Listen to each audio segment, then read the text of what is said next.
भारत की सबसे वीवीआईपी चर्चित सीट वाराणसी। जैसे जैसे चुनाव के दिन नजदीक आ रहे हैं, वैसे वैसे ही प्रत्याशियों के नामांकन के साथ चुनावी रण में आरोप प्रत्यारोप का भी दौर जारी है। इसी बीच समाजवादी पार्टी के पूर्व राज्य मंत्री लल्लन राय ने भाजपा पर गंभीर आरोप लगाते हुए क्या कुछ कहा है, वो आपको सुनाते हैं। देश की सबसे वीवीआईपी सीट की यदि बात की जाए तो वो है वाराणसी। वाराणसी चूंकि इसलिए वीवीआईपी सीट मानी जा रही है जहां पे पीएम नरेंद्र मोदी चुनावी रण में उतरे हुए हैं। इसके साथ साथ बातें की जाएं तो तीसरी बार यहां पे तीसरी मर्तबा जो है पीएम नरेंद्र मोदी ने वाराणसी लोकसभा का चयन किया है।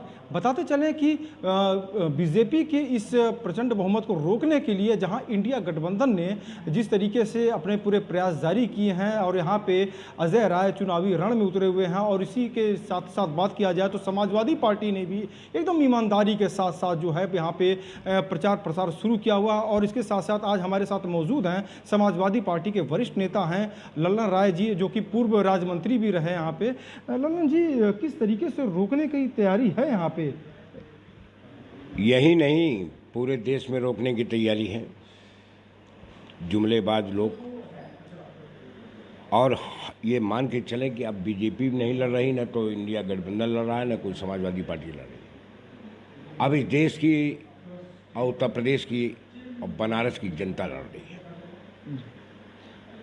यहाँ पे जो सबसे एक जो बड़ी बातें जो रही कुल मिला के, जैसे ओवैसी भी आए, उन्होंने अल्पसंख्यकों को अपनी तरफ खींचने का पूरा प्रयास किया कि हमारी तरफ आ जाएं। इसके साथ साथ पल्लवी पटेल भी जो है सिराथू से जो विधायक हैं वो भी पीडीएम के साथ साथ जो है चली गई। तो अब किस तरीके से अल्पसंख्यक वर्ग जो है, चूँकि फ्लैट रेट बिजली का जो एक मामला जो था यहाँ पे बुनकरों के लिए, वो समाजवादी पार्टी रिज्यूम में जो है उस समय एक बेहतर मिल रहा था, तो किस तरीके से बुनकरों का जो है यहाँ पे वोट प्राप्त करेंगे? देखिए, बुनकरों का वोट तो हमेशा समाजवादी पार्टी के साथ रहा है, और आज जो भी पार्टियां इंडिया गठबंधन में, देखिए कांग्रेस है, समाजवादी पार्टी है, ओवैसी साहब हैं, और हम तो कहते हैं कि बहुजन पार्टी भी या लारी साहब मैदान में है, कोई फर्क नहीं पड़ने वाला है।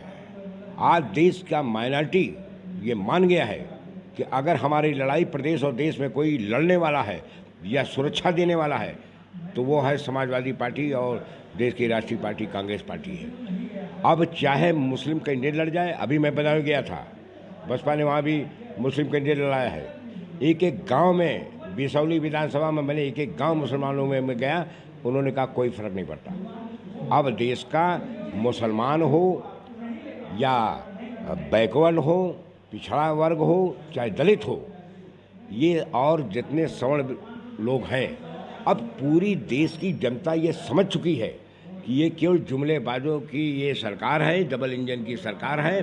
जनता पार्टी 10 साल से शासन में है, कोई लाभ जनता को नहीं मिला। बनारस की जनता को कौन सा बड़ा काम दे दिया है कि बनारस के लोग यहाँ उनको नौकरी करने के लिए कारखाना आपने लगा दिया है, 2 पैसा कमाने के लिए रोजगार दे दिया है।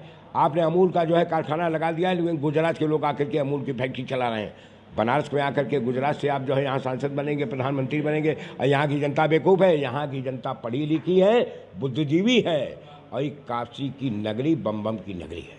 तो देखिए, हमारे साथ पूर्व राज्य मंत्री थे लल्लन राय जी, जिन्होंने बताया कि समाजवादी पार्टी जो है कांग्रेस के साथ कंधे से कंधा मिला के चल रही है, और निश्चित ही जो है वोटों का बिखराव नहीं होगा, और प्रधानमंत्री नरेंद्र मोदी को एक कड़ी टक्कर देने के लिए लोग लामबंद हो चुके हैं। वाराणसी से प्राइम टीवी के लिए शैलेंद्र सिंह।